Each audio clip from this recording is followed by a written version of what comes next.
stadium lights, the free buzz before halftime. My heart racing like it's 4th and 5 on a Midwest Saturday night. Welcome back to the latest episode of Mizzou Storytellers. I'm Dave Matter. I'm Loretta Jones. Hey, it's been a while. It has been a minute. We've been, well, there was spring break. There was But even the week before. some other stuff going on. Might have been involving today's guest. They just kind of made things a little busy and chaotic. Maybe. I will not volunteer that information if I don't have to. Oh, no, you don't have to. Do you see what I did there? Oh, I did. It did. Yeah. So we'll get to our guest soon enough. Yeah. But it's good to be back. It felt amazing in here when we walked in. Oh, Producer the Steve and temperature, I was like, climate? I was like, fingers crossed, please don't be hot, please don't be hot. It was almost chilly. Yeah, I initially had short sleeves on this morning. I was like, well, we're going to the studio. I need to bundle up. And I love this layering today. This is one of my favorite pieces of clothing this that Dave thing Matter gets owns. attention. It is like a sleeveless polo hoodie quarter zip vest. It's like an upscale Belichick It- sweatshirt. But it's sleeved, but it's completely sleeveless. I don't know what to call it. The only thing it's missing is a kangaroo pocket in the front, There's and I'd no be pockets. I'd be done. It like has the back kind of like it, like, kinda flares flaps, out like yeah. a golf thing. It's a hoodie vest quarter zip. this is a callback. I feel HVQ. You know what, I don't HBQ, think- baby. I don't think we've. No, I think we did. I feel like we talked about this. This is the vest item thing that he was wearing at the Mill Creek event, the parents event. That's right. That we were very excited about. And people may or may not have taken pictures of it because they thought it was so cool. Yeah. And It's he got was this- shying away this like, no, logo that please. I'm not sure where it came from, but we have this logo on there and the Nike swoosh. I wore this a couple weeks ago, and our boss, Laird Veach, had the same one on, but his was in black. I'm like, oh, he's got the black version. Mm-hmm. I just have the, whatever this is, off-white. Pairs have- well with your cotton bowl satchel. So what's funny you mentioned that. I was going to tell a super quick anecdote about a football alum that gave me, he brings me all kinds of cool memorabilia. And he gave me a Coke bottle, still has Coke in it, from 1983. He talked about how he had finished playing. He was still in Columbia. There was a radio contest he called in. He won, and that was his prize. And it says, like 1983 conference champions. It's got the old tiger on it. It's really cool. It's very cool. And I was like, isn't that so cool? And the first thing he said was, I've got one older than that. Like, he just had to one-up me. Not what I said. He just had, he's I like, said, I have a Cardinals one from 82, the Yeah. World Series. I mean, but that's what he said with his I story. wasn't It is older. But that's like the I first thing he was wasn't like, trying to top her. He's I like, was oh, that- joining her. yeah, he's like, oh, that is cool. I have one from 1982. And I asked him if he kept it next to his Cotton Bowl ring. I do not. I was just trying to relate. I mean, maybe you should just go to flea markets, Loretta, and you can probably find one older than I 1982. would trade you my older. That way you can one up the one upper. I would trade you my older 82 World Series Coke bottle for your 83 Tigers football one. That's my way of saying I don't put more value in mine that it's older. Do you accept the trade? I do not accept the trade. Mine The- is way the cooler. soda in Even if it's not yours- older, it's The cooler. soda in yours looks a little off. It's a well, It's getting a little orange. yeah. It's almost 42 years old. Well, yeah, mine is 43 years old. Is there soda in yours Oh, too, yeah. Dave? Oh, All yeah. right, I think that is a segment on the next we'll bring 'em installment in. of Storytellers. We'll do some taste testing. Mine was my dad. Oh god. Mine was my dad's. He got it at the 82 World Series and passed it down to me. It was in our fridge for a really long time, and I told Loretta the story the other day. Sometime in the mid-90s, so this thing was over 10 years old. He still had it in the fridge, and we had a relative, and I'm not going to out the relative, not they're listening because they're not alive. So this person grabbed it and almost opened it to drink it. Ooh. And I've to this day probably not seen my dad move faster. No! No, yeah, it's kind of like a light orangish. My brown fear is that color. it wouldn't taste any different from a current beverage. That's your fear? Well, Is not that it would taste fear. good? I'll try it. Okay, I mean, Bring it in. I Coke's don't think is I'm not fine. going to open kidding. mine. I will try it, but I don't want you Yeah. Well, I to don't drink a lot of sabotage your soda, so- heirloom. No. Okay, I guess we can get to what today's episode is actually Maybe our guest about. won't be making fun of me. So I'd hope not. They've been patiently waiting behind me. So, All right, let's get to today's guest. Let's do it. Tiger fans, say aloha to Hawaiian Bros, where the island-inspired flavors are positively delicious. You'll love favorites like huli huli chicken, luau pig, and the delectable Dole soft serve. Hawaiian Bros, just south of campus on Grindstone Parkway, or order at hawaiianbros.com. She's a baller. She's a Hall of Famer. She's a 3-time national champion. She was a Lady Vol, and now she's a Tiger. She's the new head women's basketball coach at Mizzou. She's Kellie Harper. Welcome to the podcast. Thank you. I'm so excited to be here with you guys. Welcome to Mizzou Storytellers. I think this is a record. This is like day 4 for you, and we've already got you here in the studio. So. I think we had tried to schedule it before you even got here. We were on Toby's case. Like, make sure it's on her schedule. I am so glad that we did that, and I can be hanging out with you guys today. Absolutely. Yeah. Well, we're still just a couple of days removed from your press conference, and that was it was a lot of fun. It was I'm not just saying this because we were involved in organizing. It was a huge crowd too. Yeah. The energy was awesome. It was really fun to be part of. Yeah, I think when you do that, you never know what it's going to look like. I felt really confident about how it was going to run because everybody was very organized, very detailed, so we knew all the logistics. But when I walked in the practice gym and saw the crowd, it was pretty cool. To see the support that the community has for the program. Mm-hmm. Absolutely. Want to dive right in? Yeah, let's go for it. We have written an extensive bio. Oh my goodness. Thank you, ChatGPT. Did you know that you can enter into ChatGPT, write a bulleted bio for Kellie Harper, and it does it? Don't give away Really? I'm like, don't give away all our secrets, That's not Loretta. that. I did a lot of research myself. I actually went through and checked everything out. Make sure it was all accurate. did you? yeah. I'm gonna need to use it. I haven't Now used you it yet, should. but I know it's pretty popular. Yeah. I use it a lot. Not for this show. This show takes No. extensive But it definitely, research. yeah, but Original work. content here. Absolutely. And I got your Yes. birthday. Like, that's just like floating out there. May in the 3rd? interwebs. May 3rd, 1970. Yeah, something sorry. like that. Hey, Yeah, hey, I hey. love that. We don't have to tell the whole story here, Loretta. You know what I'll always remember? People always ask me about Pat Summitt, and they always want the serious stuff, the good stuff. Man, she used to say she started coaching when she was 12. And she, every year. So I'm like, I started somewhere around that There you age too. go. So Okay. Oh my gosh, yes, we will get to that legend, but we'll start with the legend sitting in the room with us. So tell us a little bit about you and your family. Introduce us to you and John and the kids. And okay, yeah. John and I have been married for almost 26 years now. We did retirement first. We like to say we did all our traveling, and then we had kids. So our children, Jackson is 11 and Kylie is 6. Jackson will be mayor of Columbia at some point. He's just that kind of kid. He's very outgoing. He hasn't met a stranger in his entire life. Kylie's a spitfire. She wants something, she's usually going to take it. So they're great kids.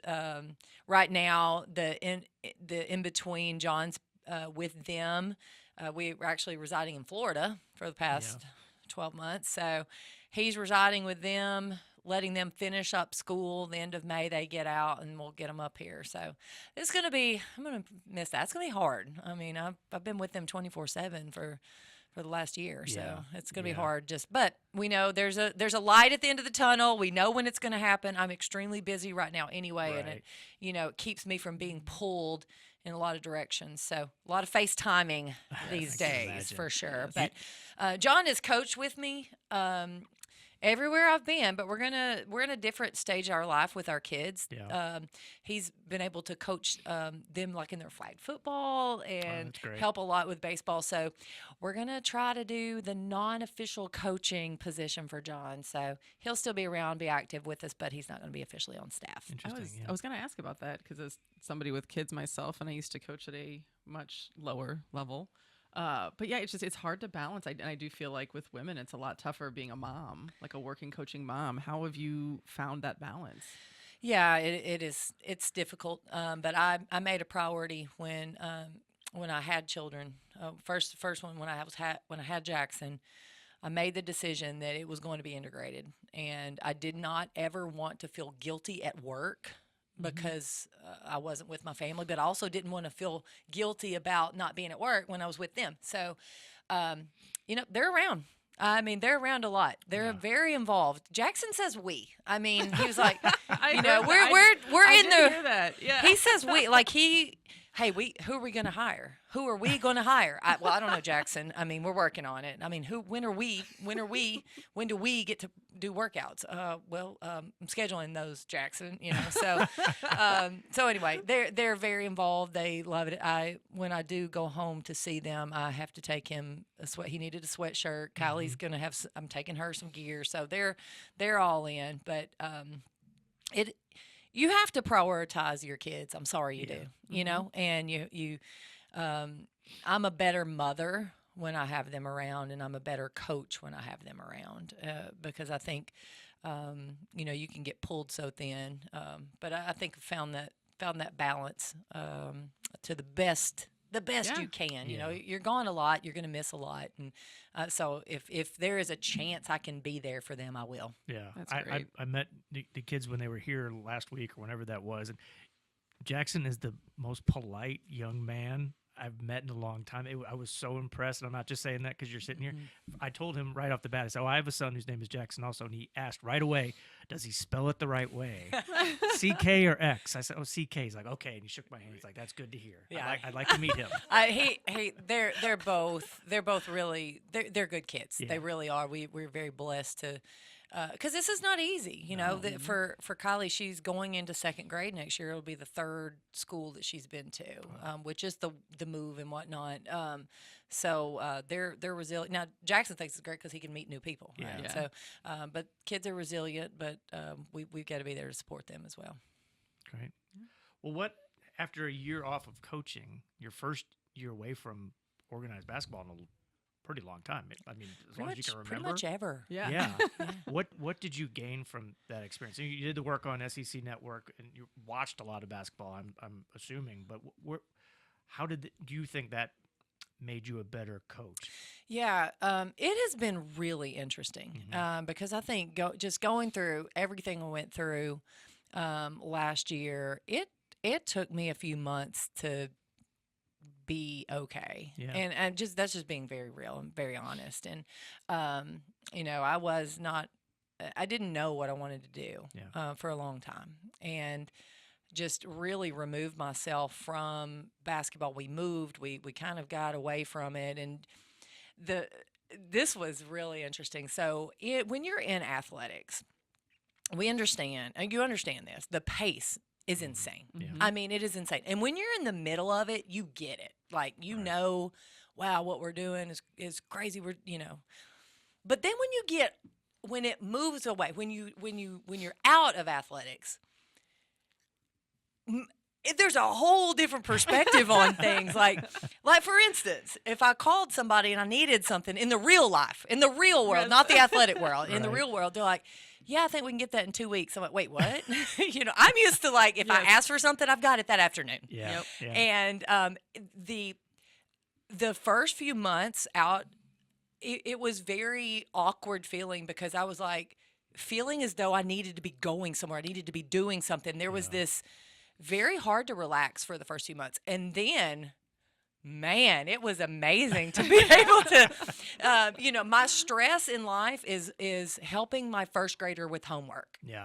That was the most stressful thing I had. And, They're teaching math totally differently now. I can see where that is stressful. Listen, I was a math major, so this whole new math thing, that's a whole other podcast. A whole other podcast for you guys. But for me, just the pace, getting to a normal pace for even a few months was healthy. Yeah. Very healthy. And, I think for me also trying to find the perspective of, okay, we're in this in the athletic world.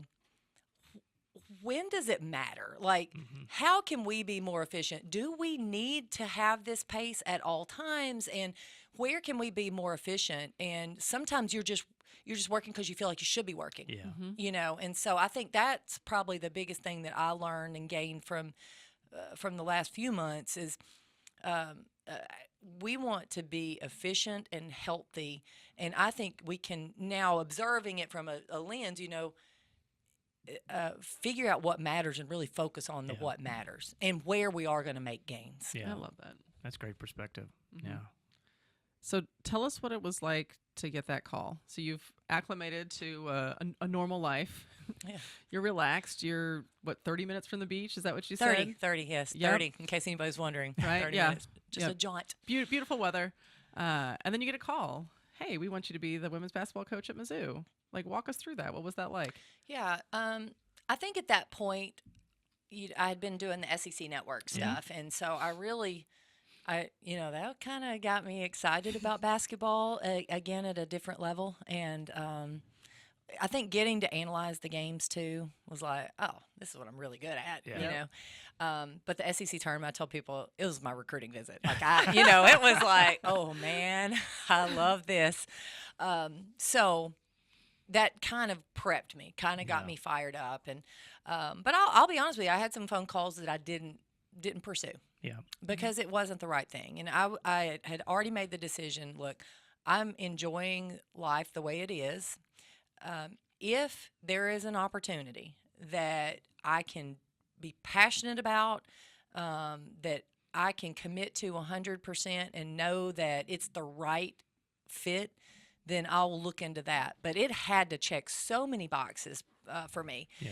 And I'm telling you, from the moment I got on the phone with the folks from Mizzou, I knew it was just right. Yeah. Every single time, it just felt right. And I had, I think a couple of Zoom calls, mixed in with a couple of phone calls, a few messages going back and forth, and then they came down to visit with me, and that visit turned into, let's go. We're flying up there tomorrow. Yeah. So it was it was on my end.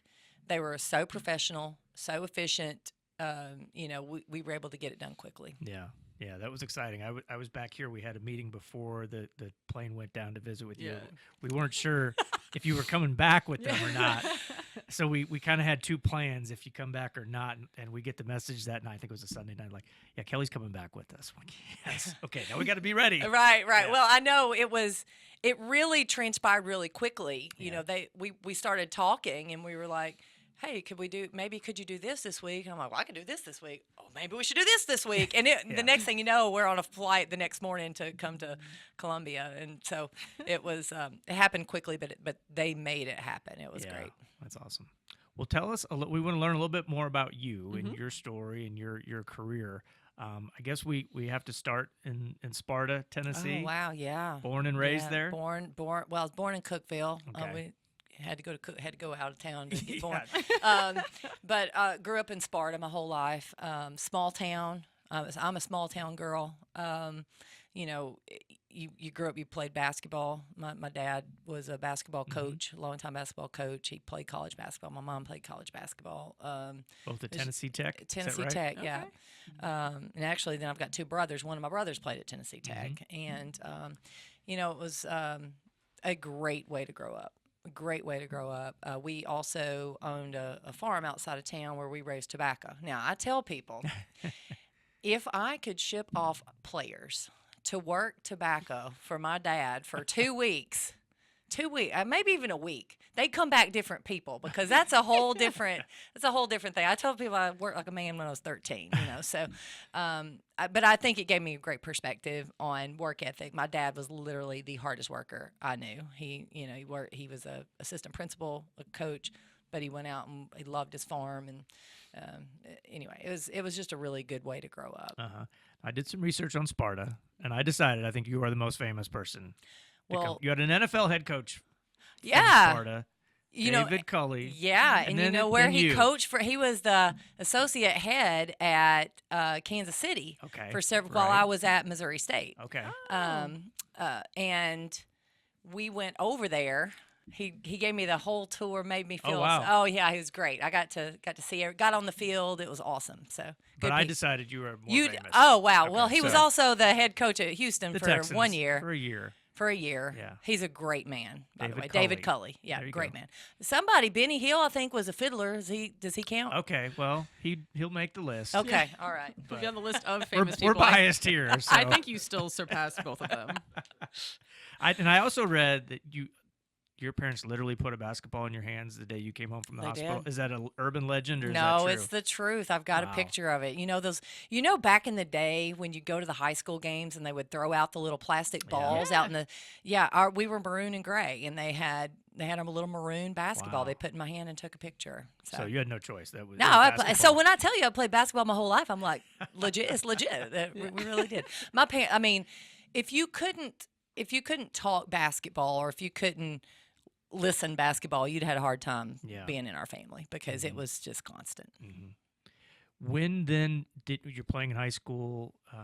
When did it become apparent that you had a chance to play at like the highest level in college? Yeah, I think I knew that probably in middle school, but going into high school, I knew I was going to be able to play college basketball. Now, we didn't know at that point what level, and my dad kind of took the lead on everything, and he was seriously the most humble human being ever. So it was like, oh, if you get a chance to play, and I'm apparently one of the best players in the state, but if I get a chance to play, and I think we worked towards that. Yeah. My dad worked me out a lot, and we worked towards me being able to play in college. Actually, the funny thing is, he always felt like I would be a point guard in college, and from day one, he groomed me to be a point guard in college, and was not recruited as a point guard, but ended up becoming a point guard. And I always think back to my dad and how he knew early on. He said, that's going to be your position. So I thought that was pretty cool. Now, and I read this too, that you didn't necessarily dream of playing in Knoxville. Was that Yeah. kind of how did it work out that you end up there? I know, right? At that So iconic program. I always tell people that my family was a split family. My mom was a Vanderbilt fan growing up. Okay. Her dad was a Vanderbilt fan, and we literally, where we grew up, was about halfway between. My dad was a Tennessee fan, but now when it came to women's basketball, everybody was neutral. They all knew, hey, we need to keep neutral because. Wow. But I'll tell you what, there was a girl in our county who wanted it so bad. She wanted so bad to play at Tennessee, and they just didn't offer a scholarship. And that, I saw that, and I was like, I don't want to put myself out there like that, And she ended up going to Vanderbilt. I mean, she was really, really good. So I decided at that point, hey, I'm going to be neutral on this. I'm going to sit back, and I didn't grow up thinking I've got to be a Lady Vol. Now, when I met Pat Summit, when I did have the opportunity to meet her, in my head, I was like, this is where I'm going to play. I knew it. I wouldn't tell anybody that, but I knew 100% I'm going to play here. I knew it. Yeah. That's interesting. I feel like it would be tough to meet somebody like that, not be like, I want to spend all of my time with you. 100%. I mean, them she no, was, yeah. Iconic. Yeah. And you just wanted to be, I just wanted to be around that. That confidence and that air about her. I just loved it. Yeah, I bumped into her, Coach Summit once at the SEC spring meetings, Mizzou's first year in 2012, and she just had a presence about her. Yes, Like, thank you. I was around like Coach Calipari that day was there, and Coach Saban. I'm like, oh, I recognize them, obviously, Is that talk the to them. infamous run-in with Coach Saban? No, Oh, okay. no, nothing infamous, no. And then I saw Coach Summit, like, oh my gosh, there's a legend. Yes, And her. I was nervous. Yeah, that's what she Yes. does.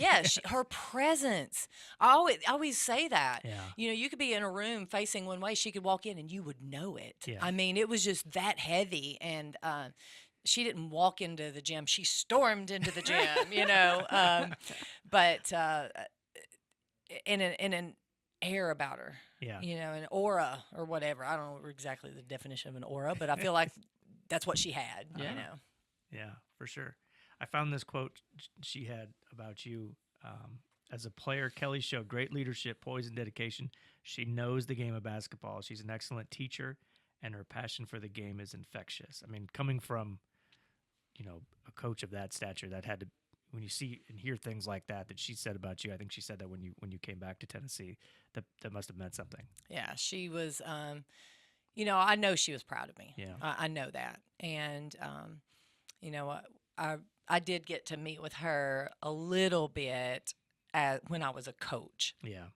Actually, funny story, my very first coaching job was at Western Carolina. The program had never been to the NCAA tournament. Our first year, we win. Yeah. Win our tournament. We're going to the NCAA tournament. Well, who do they play us against? They schedule us against, we bracket Tennessee. Yeah. Oh, no. And usually... It's always just random, right? Oh, very random. Very random. There's not a story there. No. First year head coach, not a story. Yeah.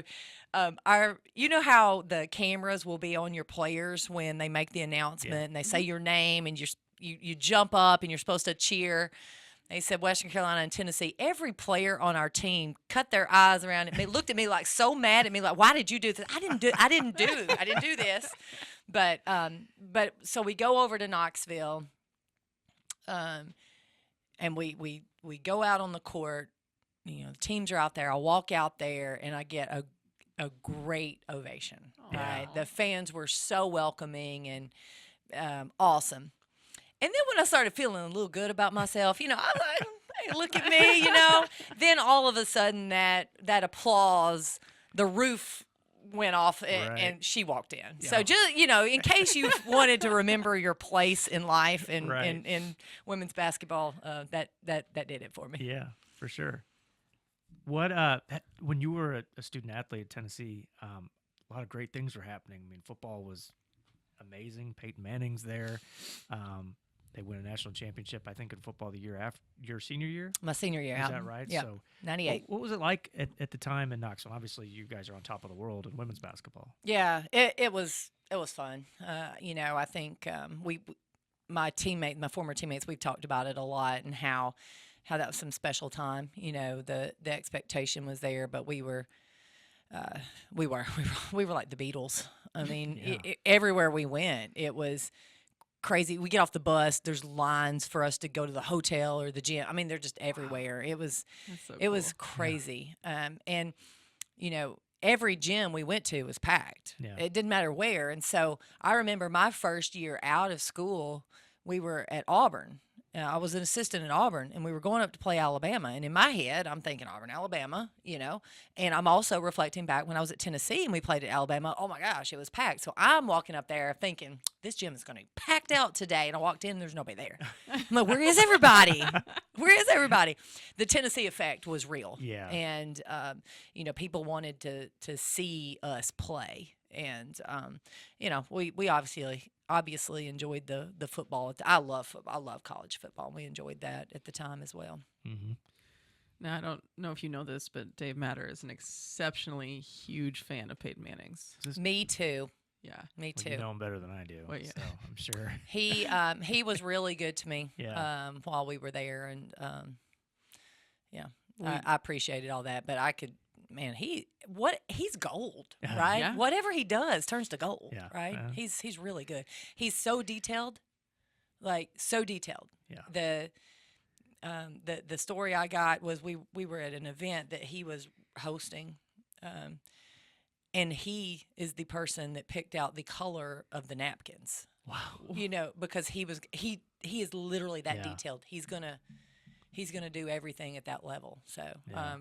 Really, really cool. Yeah. Well, I love this quote here. That since it was Peyton Manning, I obviously know that Dave found it. He called you the tip of the spear on Coach Summit's greatest teams. I mean, how cool was that? That's like the coolest. Yeah. Yeah. So go back to my story when I went to see the Chiefs play. Yeah. I went to see the Chiefs play because it was Peyton's last year. Oh, wow. With Denver. Yeah. So I'm there. We got tickets on our own, so I will say that. I'm there for Denver because I'm a Peyton Manning fan. Sure. Mm-hmm. But I have a Kansas City Chiefs hat on because of the coach. So I was like, hey, go Broncos. I couldn't. Now, that was the only reason I was for Denver. So for all the people here, I'm a huge Chiefs fan. There you I go. love the There you Chiefs. go. But his time there, I was always going to pull for Peyton Manning. Sure. That's great. This episode of Mizzou Storytellers on the Inside Mizzou Athletics podcast is brought to you by Sophia's and Addison's Restaurants. Sophia's and Addison's Restaurants are great local spots to visit before or after all Mizzou home games. Addison's has 2 locations in Southwest and downtown Columbia and features over 20 beers on tap, including local brewers and, of course, their famous Nachos Bianco. So remember, before or after the game, stop by Addison's. Being back in the SEC now, coming back, being here, you're super familiar as a player, as a coach. What do you feel like are some of your biggest challenges, but also your strengths that you'll have while here at Mizzou? Well, I think if you just looking at in terms of the SEC and being back in that area, there's a familiarity. You don't have to go through the league one time to realize maybe what it needs to look like. Things that you think will work. Sometimes when you get in a league, you think something's going to happen. It takes you a time or two to play games to figure it out. Yeah. We have a pretty good handle of who we're playing and what works, what doesn't.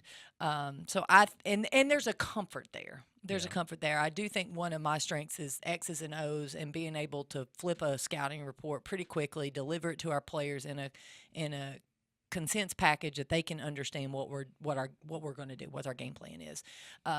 I think I can turn that around really quick. Now, my staff will be doing it, but in terms of me getting it and understanding it, I feel really confident about that. Now, I will say this: personnel changes very rapidly these days, so your teams are sometimes look very different from year to year. But just understanding and knowing the coaches and their style and sometimes having a historical perspective on things. I might look back and hey, back X number of years ago, they did this when they were in that situation. Just having that knowledge, I think, is really good. But then also, understanding what you're up against. Yeah, I think that's important because you could be excited about it and then you get here and realize what real life is. Yeah, I mean, it is a gauntlet.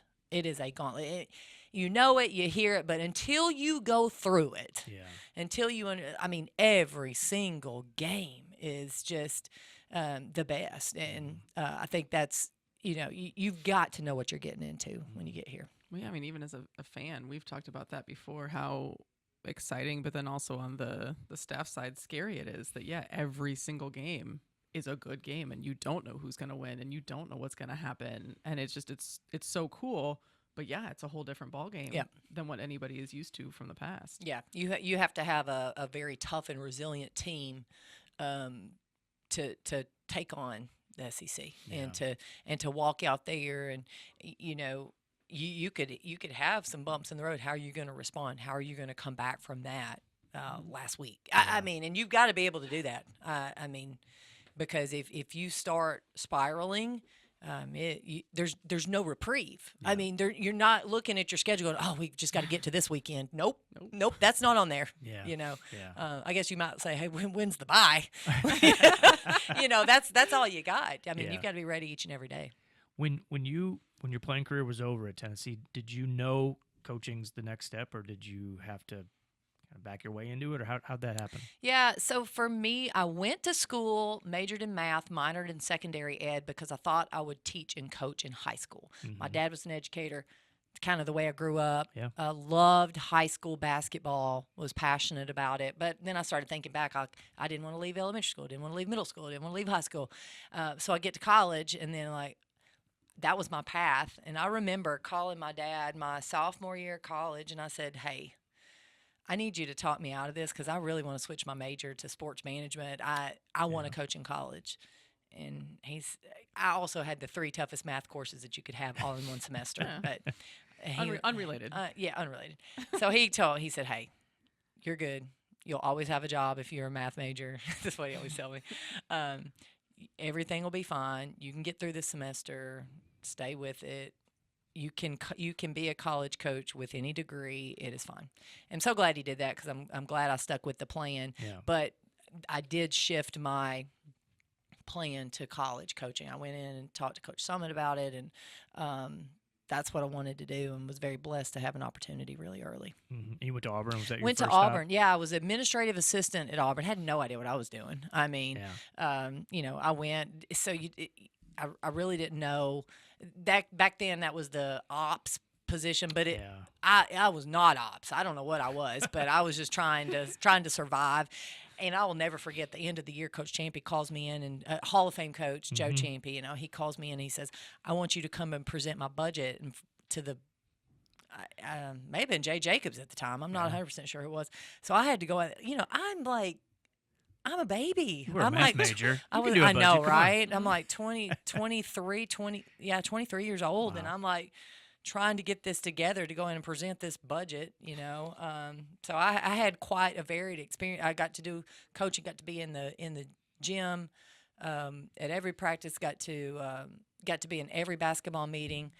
Coach Champy used to have me come in and draw up plays, and I thought, we're going to use my play. We're going to use my play. And he just wanted me to draw up a play so then he could dissect it and decide how he would guard it with his defense. It was just, very humbling, very humbling. But it was a great experience. I was an admin assistant for 1 year and then assistant coach the following year at Auburn. And then you're a head coach at 26. Yeah. At Well, Western Carolina, so is that right? yeah. 26? I left Auburn, went to be an assistant coach at Chattanooga for 3 Right. years with John. And Westmore was our head coach, who's now doing a great job at NC State. I left there. I'm 26 years old. Man, you don't even know what you don't know. No. I mean, goodness. But it was a situation. I felt very supported. This athletic director hires me. And I'm thinking this is gonna be great because he sees he's gonna help me along the way. That was like the plan. Yeah. And he hired me in April. And Jeff Comfer, a great guy, but then he left in June. Yeah. And I was like, oh, no, that's very scary. And we were so blessed to hire a man named Chip Smith. And Chip did the exact same thing that I needed. He supported me. He helped me learn, helped me grow. And, man, we just took off. Yeah. And it worked. It really worked. I'm curious, when you're a young first-time head coach, did you just go out there and think, I'm just going to do everything like Pat? Yeah, I did. And how did that work? It did not work. No. 'Cause we've talked with other coaches about that. Is like Yeah. when you start coaching, do you find yourself looking back on things that your head coach did with you, and then all of them have said, yeah, quickly they realized that did not work. You Yeah. cannot do that. Y'all, I put in our offense. We were running the triple post offense at Tennessee, right? She had gone up to meet with Phil Jackson's folks and Oh, wow. about the triple post, and I thought, yeah, we'll do this here. I know how to teach. I know this inside and out because we ran it for 4 years at Tennessee. Now, we honestly didn't get as detailed as you can be with that, but we were scratching the surface on it. So I put it in. We're working through it. Man, the end of October, I'm like, yeah, we're done. We can't keep doing this. Apparently, if you're running the triple post offense when you have All-Americans, it works better. Oh, well, Isn't wow. it interesting how that Crazy. works? So cool. Yeah. But we ended up changing and really simplifying things and won our tournament that year. Yeah. So glad Yeah. I changed. Yeah. And at this point, I mean, John's been with you the whole time, right? Is this right that after you finished playing, you graduated on a Friday, got married on a Saturday, and reported to the WNBA on Sunday? Yeah. How about that for a weekend? Man. That's nuts. Puts my weekends to Yeah, I shame. know. Yeah. Listen, I Well, couldn't. me too. Not I just you. couldn't. I mean, they were trying to watch film. I'm all in. I was even tired. I was like, I can't even step to watch film right now. It was a lot. It was. We were trying to fit in a wedding in the summer after, and we was hoping that I would stick in the league. I did not. So we could have waited. I didn't know we could have waited, but I ended up having some free time. Yeah. But we were just trying to get that in because we had been dating. We had been together for about a couple years at that point, Oh, okay. a year and 10 months or so, and so we were ready to get married and wanted to make that happen. How you decide? I'm sorry. No, I was just how kinda do you decide?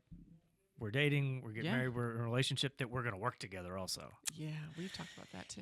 We didn't go into it thinking Yeah. that was the plan. So while I was at Auburn, John wasn't on staff Yeah. there. And when Wes Moore called me, he had recruited me when he was at NC State. He had come over and watched me. Now he's coaching in Chattanooga. He knows I'm from Tennessee. He knows, my name meant something, Well, in the state. Yeah. So he called me, asked me if I'd be interested. And the funny thing was, I was very interested. And he said, well, what does your husband do? And I said, well, he wants to coach basketball. So we both went up and okay. interviewed. And, I think the intent was, hey, I could probably get them both if this makes sense. Well, let me just tell you, John and Wes are like best friends now. So I'm pretty sure he hired me to get John. That's what happened. They are super close to this day, but that's when we started working together. We were assistants together alongside each other for 3 years there, and then when I took the job at Western, he came with me, and then it's been with me ever since. And I think the cool thing about us working together, at least for me, we look at things very differently. We bring different strengths. He is great with time and score. Like there's some people that just get it and they don't have to sit there and calculate and look at their little cheat sheet. And I'm talking about football because I'm sitting with him and he's like reeling this stuff off. I'm like, how do you know that? How do you get it? He just gets it. Yeah. He gets time and score situations in sports. Period. Right. And so that was something that for me I have to work on a little bit. But I got him over there. I'm like, hey. And he's like, okay, if this happens, we're going to need a timeout, da-da-da. So he really helps in those situations. So I love the fact that we brought different strengths. Mm-hmm. Mm-hmm. What about your time at Missouri State? What was that like? Obviously, great success. But what'd you take away from those years in Springfield? Yeah, that program was very successful, elite program. Cheryl Burnett had Jackie Stiles. Yeah. There was such a legacy. Melody Howard, Casey Garrison. I could just keep on. So there was this built-in tradition there that wasn't unlike Tennessee, to be honest with you. Different scale, and I get that. But they had a Final Four appearance, and so I think the tradition there was very healthy. The support was good. We liked living there. Yeah, we really liked living there, and one of the things that we had talked about was in this year that was a consideration too. Hey, we love living there so much. Do we consider going back there? The beach one, but just for the year. But I think. The people that we were around there, Kyle Motes was our athletic director. Oh, amazing person to work for. Just first such a good person, and then also saw our vision. My staff was excellent. We were able to recruit the type of players that we wanted to coach that could be successful there and in the Valley. So I loved my time there. I absolutely loved it. And I don't know how many places I would have left Springfield for. Yeah. Your alma mater is usually one of those. So you get the call to go coach at Tennessee. Like, what was that pressure like? Like, what was that feeling? Because it's not only your alma mater, but they won 8 national champions. It's the mothership is what I've been telling you. So interestingly enough, people, grow up in Tennessee, played at Tennessee. Everybody always assumed that was my dream to coach at Tennessee. But you have to, if you put yourself in my shoes, Pat Summitt was the coach at Tennessee. She was always going to be the coach at Tennessee. Like in my head, I never even thought that was an option. So you can't really, if that's not even an option, it was never like my dream school. Yeah. I would never have written down Tennessee ever because I wouldn't have thought about it. Wouldn't have thought about it. And, when Pat got sick and Holly took over, it was, absolutely. That's exactly what was supposed to happen. Right. And, I was Holly's biggest fan. But people don't understand what Holly Warlick had to go through. Yeah. To be able to – there's probably only one person in the world that could have done what she did, and it was her. I mean, she had to take over when Pat was there and handle everything, and then Pat passes away and Holly's still there. I mean, just – I know people want to critique coaches, and I get it. That's what we do. We get paid for that. I'm not trying to shy away from that. But man, what she had to do and what she was able to do, hats off to her for that. Yeah. It's tough. We see it in college sports when you go back and coach at your alma mater. Easier said than done sometimes. I mean, because there's so much pressure because you know the place so well, and then the expectation is, you're just gonna go in and naturally have that same level of success. I mean, we see what like John Shire's doing at Duke right now, like that. Yeah. The pressure he's under. Well, I think know? the other thing, they wanted Pat back so bad. Yeah. So for me, if I said something remotely similar to Pat, oh, she's like Pat. She's just like Pat. She's just like Pat. And I was fine with it. I 100% comfortable with it. 100%. But people they wanted her so bad. They were searching everything, every little thing I did, to find the resemblance because it's Pat, And I was fine with that. But you have to understand that going in. And then also, I think me being an alum, first off, just the whole thing. It's the program, the Mecca, but also I'm an alum. So now there's more that I have to do and then more that I want to do. But I mean, I got spread pretty thin, being there and having all the duties that you have to do, as the head coach there. Mm-hmm. Well, and not only an alum, but an incredibly notable alum, a very successful from alum. the state of Tennessee. Correct. And then there's this expectation you're going to do things just like Pat, and when you don't, oh no, it was it was challenging. I'm not making excuses. I 100% knew what I was getting into when I took the job. Yeah. This last year, did it take some? And you kind of mentioned this when we first started. Did it take some time to just kind of get over how things ended in Knoxville? And yeah, I did. We had C.Y. Young in that seat not too long ago. He coached at his alma mater, and he said he was a little bitter at first, but he gained a lot from it, from the perspective he gained from going through that. What have you, to this point? It's been a year. Like, what have you gained from it? Yeah, I gained. First, I gained the forced time off. I was able to flip that and make that a positive. Yeah. I think just the perspective of how to navigate the space now. Yeah. And I also think I gained the perspective of fit is so important for your happiness, and and I think that's things that I would never take for granted now. Mm-hmm. That's great. We can go into our next segment. Yeah, well, I had a really quick question. Oh, go for it. We'll completely flip the seriousness of this conversation. Will we see you in French braids at any point while coaching at Mizzou? Probably not while coaching, but there's a chance I could do a little throwback braid. I just don't. I mean, if I did that, my players would be like, "What are you doing?" Actually, my staff would be like, "This is not the look we're going for here." You'd be like, "Guys, hold my beer. I'm Kellie Harper. This is nice. Like- Yeah, look at me. This is Look not at me. the 1990s. Yes. Yeah. But you've got to be careful, because if you have any kind of status, like, ooh, they might have thought I was good. I do not need to show them different right now. So let me not. You don't hop in at practice anymore. Listen. I have every other place I've been. I've probably stepped out there on day one and started shooting with them and felt good about it. I cannot shoot with these girls. I mean, they can put the ball in the basket from the 3-point line. So Yeah. I'll just go rebound. Yeah. I'll just go rebound and coach them up. I know what we forgot to ask. Tell us about your staff. You put together, yes. your staff is coming together very quickly, and you've got some people you've worked with, obviously, in the past. What do you like about this group? Yeah. Oh my gosh, they're incredible. They're incredible. They're so good. So good. Let me just run through who we've got. Jennifer Sullivan was with me I hired her at Missouri State.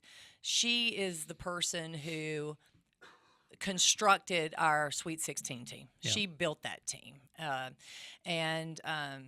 Man, we worked really well together. And then she left, went to Ohio State, got a year of BCS. I go to Tennessee, bring her back. Yeah. We work so well together, and I think she knows where she can support me more, and she knows what it's like. But they also have so much confidence in how I'm going to treat people, and how I'm going to take care of them, how I'm going to support them. And how I'm gonna coach the players. They know, so they know what they can recruit, and they're now working with great confidence, right? Yeah. Kenzie Williams Costas played for me. She's from the state of Missouri. I'm telling you, she is very connected. She knows everybody. Great. So she was a talented, uncomplicated, low drama, talented player, and then her experience being at Missouri State and being in this region, I think, is really, really critical for us. Liza Fruent played for me also at Missouri State. She is from Illinois, Batavia, Illinois, right outside of Chicago. Spent the last year at Illinois. Prior to that, she was with me at Tennessee. High energy, go-getter. Let me tell you, both of those on the court already with our players have been awesome. I mean, our players love it. They're going to eat them up because they're on go. Yeah. And they can bring a really unique perspective as really good assistant coaches who also played for me. Yeah. And did they play together? Were they teammates? They did. They were Okay. teammates. They're literally best friends. Oh, So that's great. they're living the dream right now. Yeah. You know, can you imagine just working with your best friend and doing the thing that you love? So, and then we hired Todd Schaefer. Now, Todd, I've not worked with, Yeah. but I've known for years. He and John are really close. He did work with Jennifer Sullivan. They worked together a long time ago. But I've you know, Todd's always been on my short list as a coach. You always keep your little list, you know. He's always been on my short list. And I think the really cool thing, so Jennifer, Liza, and Kinsey and I, to a little bit of a degree, have some similar experiences. Yeah. And Todd's going to bring something very different. Yeah. And I love that. He was able to recruit and coach and help develop Kelsey Plum out at Washington.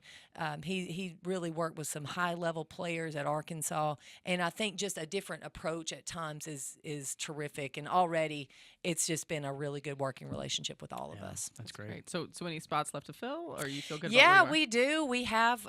We'll probably look at one more because now you can have like a billion coaches. Right. So so we'll take advantage of it. I think I have to be very strategic in our final hire. Taking my time with that. We're in there working. Yeah. We've got things going. I'll bring in my ops person hopefully next week, and then we'll finish out the staff with however it needs to look with whatever positions are left. Yeah. Great. All right. right. Dive right in. Okay. Definitely this is ready. our rapid fire segment. 5 quick questions. You don't have to spend Okay. a lot of time on these. I'm not great at this. It's okay. Okay. It's okay. All right. I'm It's, like, it's okay. not like a pass or fail Okay, situation. I know, but We're okay. not grading. Okay, all right. Okay. Are you doing odds or evens? Is it 1, 2, 3? I'll evens. Okay. All right. Number 1. If Kellie Harper was not coaching basketball, what would she be doing? Riding her horse. Okay. Okay. I can't make money doing that, but I'll lose a lot of money could. doing that. But You don't have Okay. to. but that's what I'm doing. All right. Best advice you've ever been given? When you're a mom and you're a coach, take your kids with you. Love it. Yep. All right. Your bucket list vacation spot.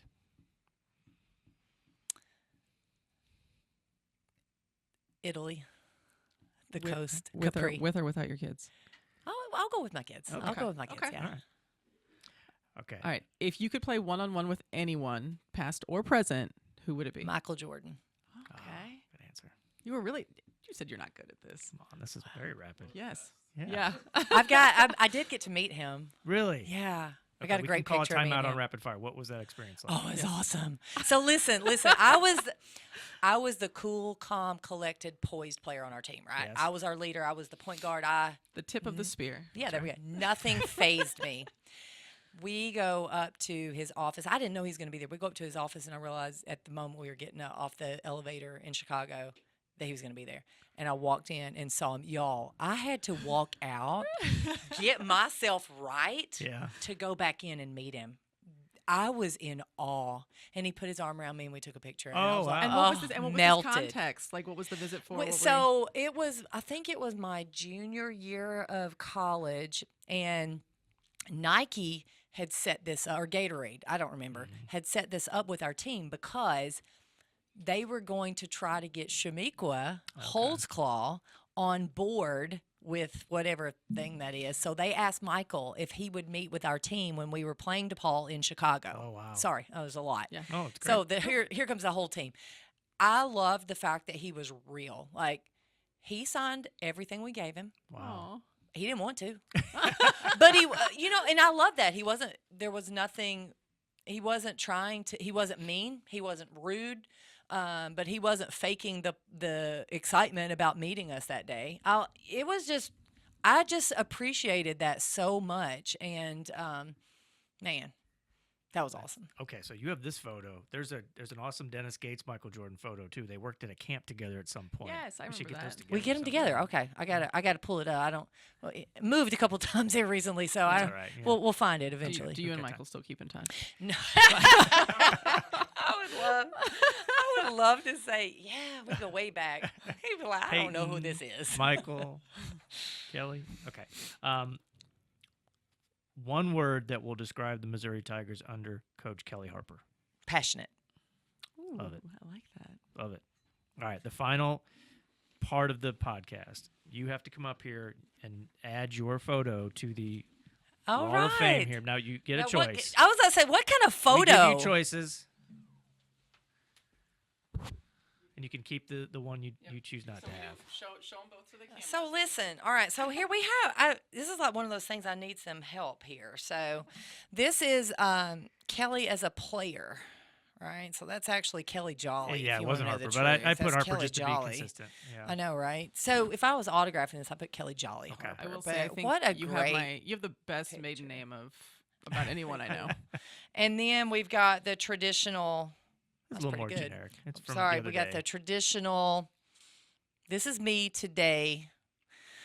So here's what I'm going to do, because this is the past and these are the wrong colors now. Yeah. I Okay. know. We've got to put the Mizzou gold. Okay, We okay. got to put the Mizzou gold. Fair up. enough. You have to do it though. I have to do it. All right. Well, there's a little spot down there. There we for go. me. We saved it for you. All right. Be careful. This thing is very wobbly. Be very If it careful. falls. There we go. Okay. Love it. There Look we at go. that. So you got some great folks. We on there. do. We do. Kelly, this was a lot of fun. We're so glad we could get you in here. I'm so excited that you're here. Well, we're thank we're you. lucky to have you. Well, Like, this is I'm awesome. I'm thrilled to be here. I know we've got a lot of challenges ahead, and I mean that in the most exciting way possible. So I'm thrilled to be here. Yeah, I don't think I can express the amount of people that have reached out to me to say how excited they are for me and for us and for Mizzou to have you on board. Yeah. Thank So, you. Thank Well, you. This was a lot of fun. All right, MIZ. ZOU. There you go. This episode of Mizzou Storytellers on the Inside Mizzou Athletics podcast is brought to you by Shelter Insurance. Ranked number 1 in customer satisfaction for auto insurance in the Central Region by J.D. Power 5 out of the last 6 years. We're your shield. We're your shelter.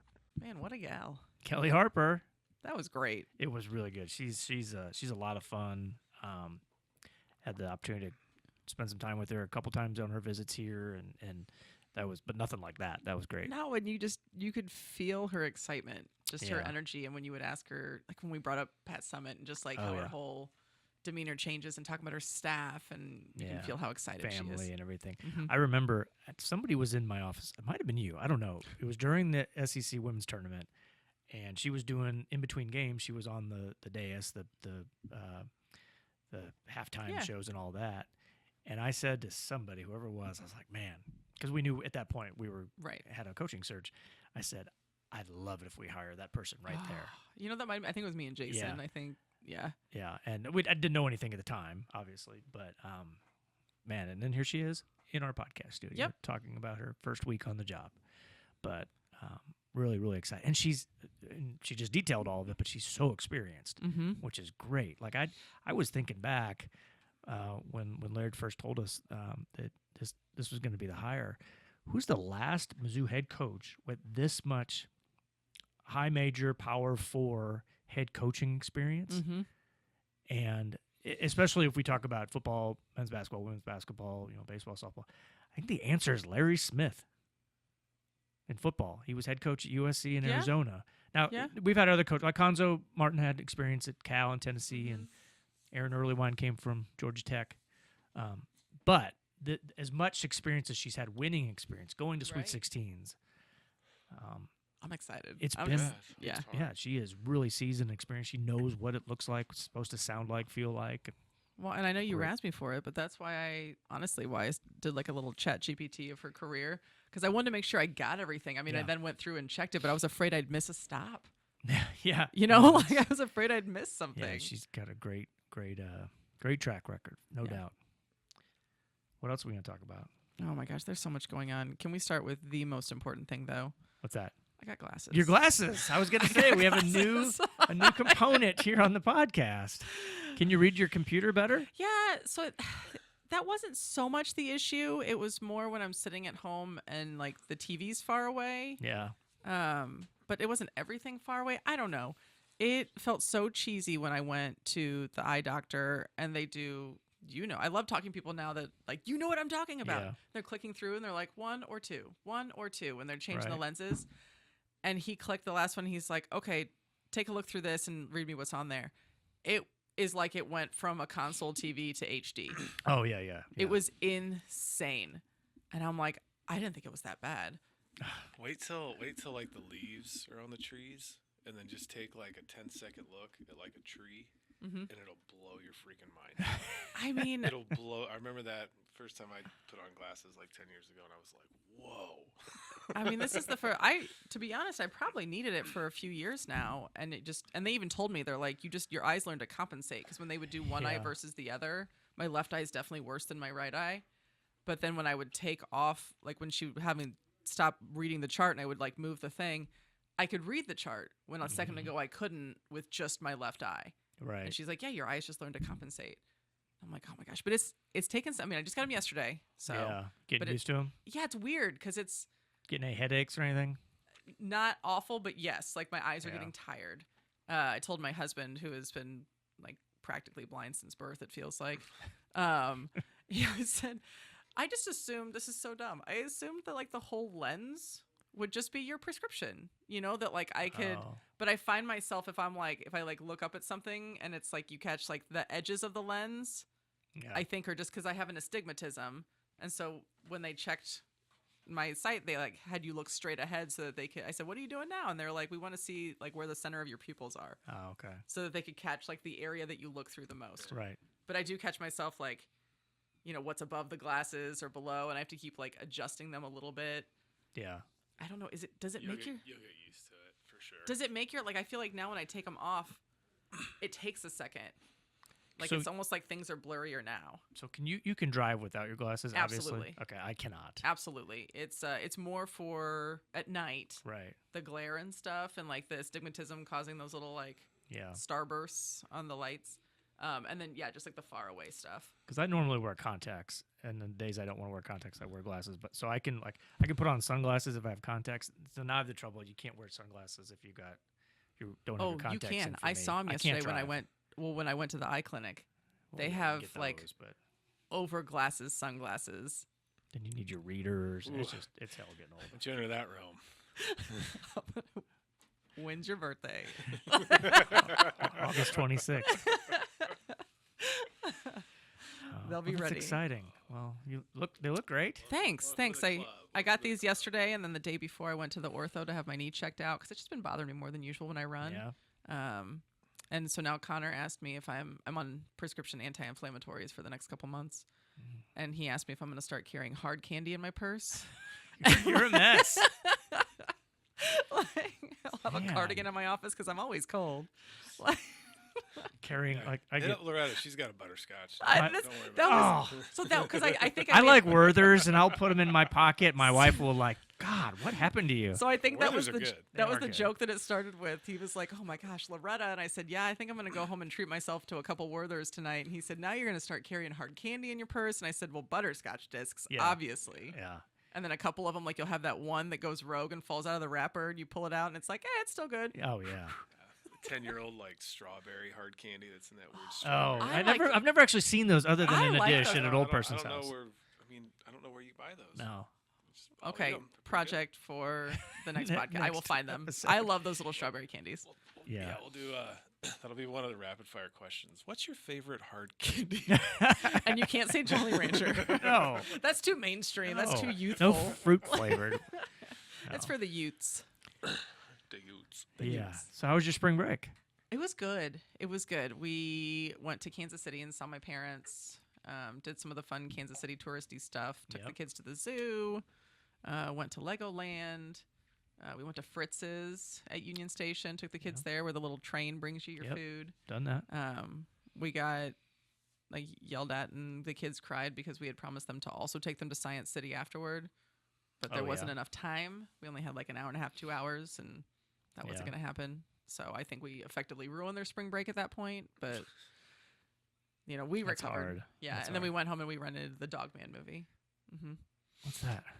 It's those books, the Dog No Man. idea what you're So talking the concept of those books is so strange, but the kids think it's funny.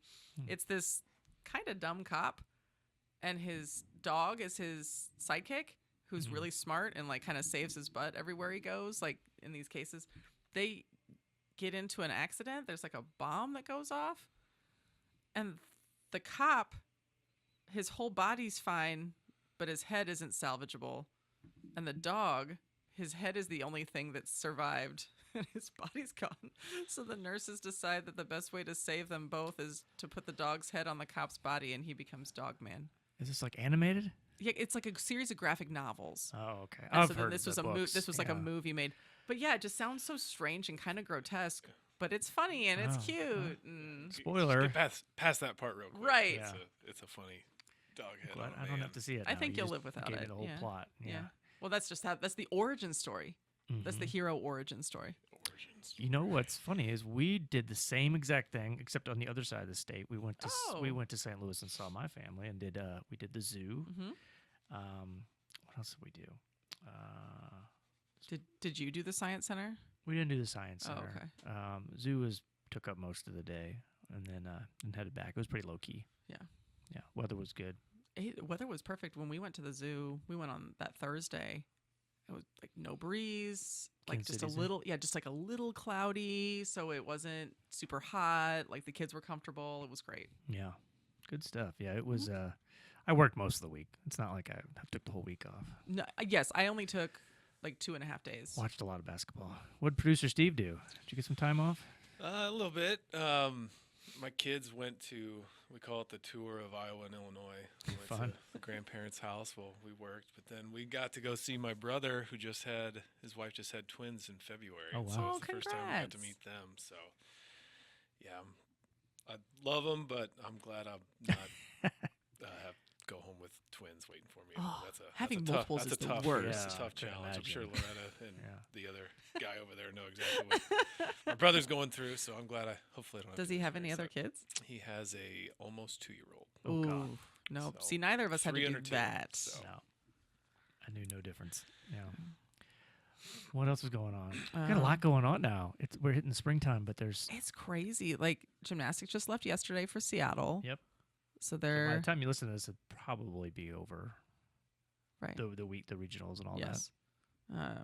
But yeah, that is happening Yep. currently. Softball and baseball are in the thick of it. Let's see. You were telling me about this. Talk about the football SEC documentary. that. Yeah, not many people. I mean, In nobody lieu of- really knows about this. In lieu of a spring game. In lieu of a spring game, we're working on a really cool project. Can't really give any details out yet, but stay tuned. There's something in the works. Shout out to our football creative team.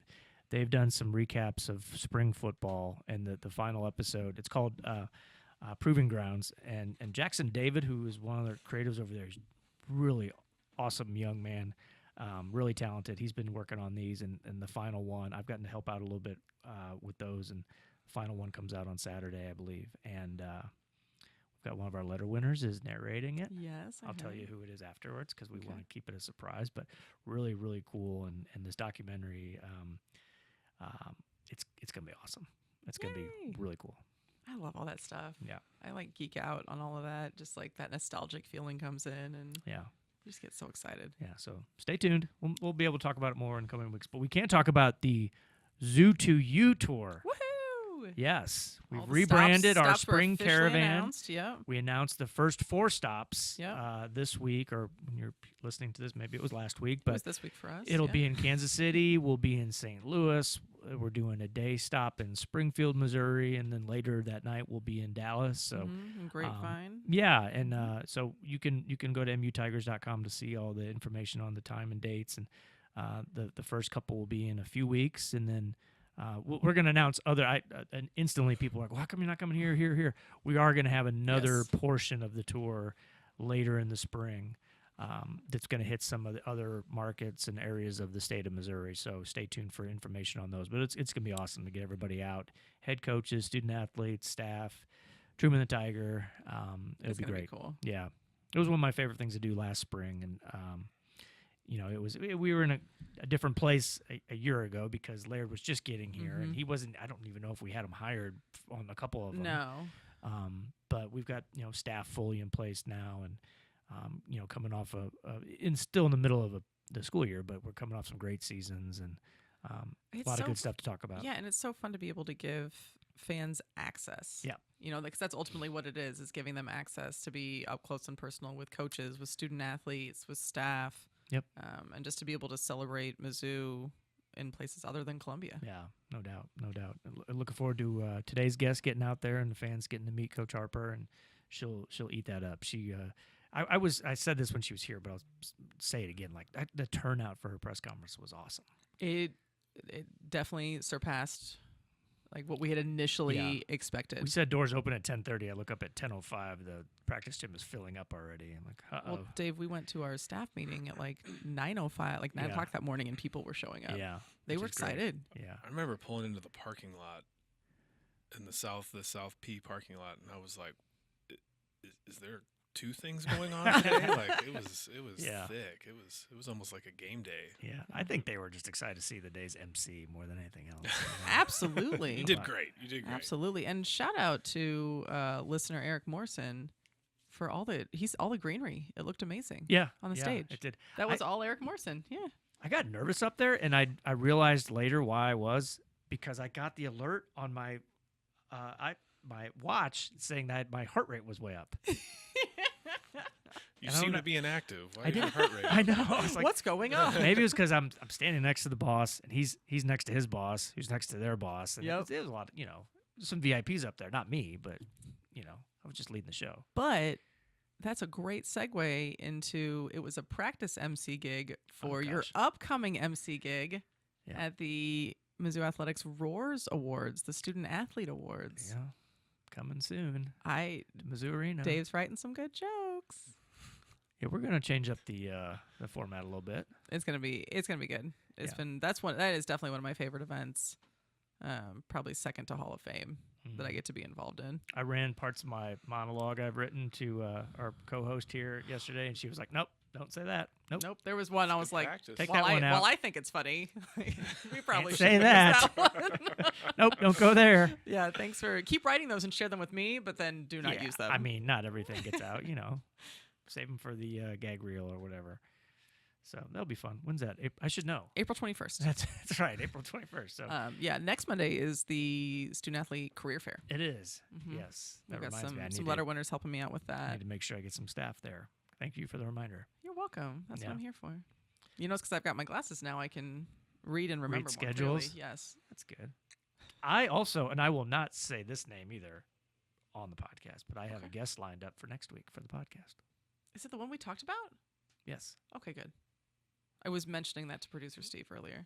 There's certain days they are available. I'm going to say they because I don't want to give away too much. Right. Okay. Big week.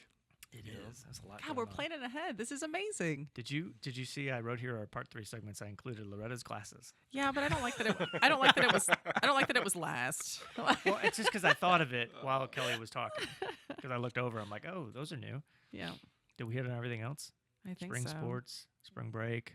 Oh, yeah, another fun Loretta update. I played in a night volleyball tournament last Saturday. Oh gosh. Ooh. I am not 25 anymore. Playing from 5:30 p.m. to 11 p.m. 10 out of 10 do not recommend when you're over Wow. 40. But it was fun. I think my body's recovering now. It's been a few days. Yeah. Did it take a while to recover? Probably about 2 days. So it's just getting me ready for when I play at the end of May. So When's your my half? yeah. End of this month, actually, April 26th. I have to go running after this, actually. Oh wow. Good luck. Just a quick 4. I'm gonna wear cleats for the first time in a few years. Slow pitch softball. Oh wow. Let's No big go. deal. So pretty pumped about that. Exciting. Is this like an MSP league? Like, is this a team? It's a friend that asked. It's co-ed, Okay. and they needed somebody to play, and I was like, all right, That's test it off. fun. Why'd you have to throw in that qualifier? Like, how does that make it less co-ed? It's co-ed. Because that's the level that I'm at. Oh. I'm not going to the big leagues here. I'm just picking up a bat and maybe sipping something cup, you know. Don't know what you speak of. God, I'm glad to hear that. When's your adult active moment then? Like, what's your adult sport that you will join? Lacrosse? Huh? Well, I watch Lacrosse, Dad. lacrosse. I don't play. Kiddos had their first games last Sunday. Oh, how'd that go? Amelia was player of the game. Oh, Hey. awesome. Mhm. She scored. She knocked anybody out. What'd she do? She did not knock anybody out. They can't contact in the girls' No, side, it's 'cause weird. They don't wear helmets. No, just like those weird eye goggles that Yeah. aren't goggles. Like things, they're open. Like things can still like- fly into oh, them. yeah. Like I don't. Anywho, Except a lacrosse ball. Yeah. right, that's a little large. She had, I think, 2 shots on goal, and she did score the go-ahead. So they do the 3rd and 4th grade game, Yep. and then there's the 5th and 6th grade, and they bring some kids up, and they were a little low on numbers, so they let her play as a 3rd nice. grader. She scored the winning goal for her Whoa. team in the 5th and 6th grade game. Wow. Yeah, I didn't get to see it, unfortunately, because Logan was You weren't homesick. wearing glasses? Oh, no. Logan was homesick. Oh, So man. You took them to the basketball game when they were sick. You can take them to a lacrosse game outside. Come on. she wasn't just not feeling Okay. well. Sick. Yeah, she was sick. Okay. I would have had to pull over like on my way That's to a the game. shame. Yeah, I didn't want to do that. Okay. I think we have said enough. I know this has been a very exciting, has. very exciting Gotta episode. get back to work. Okay. Because our best Mizzou memories have yet to happen. This is Mizzou Storytellers. I'm Loretta Jones, And I'm Dave Matter. We'll talk to you next week.